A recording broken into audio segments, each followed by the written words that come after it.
Mr. Forsyth, you claim that what's happening in Biafra is genocide and massacre on a very large scale. Yes. What evidence do you have for this? It's mainly threefold. Partly my own eyewitness experiences. I followed the Biafran army very closely on a number of occasions. At one occasion, at Onitsha, I came across 300 members of the Apostolic Church at Onitsha slaughtered by the Federal 2nd Division. Did you actually see these bodies? Yes, I helped clear them out of the road. The Biafran army was so shocked they wouldn't march past them. It took us 18 hours to clear the bodies out of the way. And they had all had their hands tied behind their backs and had been shot at close range. On another occasion... Did you count these bodies?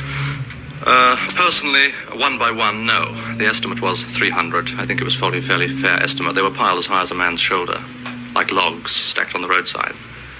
On another occasion, a man whom I know was a photographer working for the Biafrans took a photograph very shortly after a village had been completely wiped out.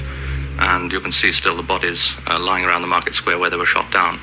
Secondly, from eyewitness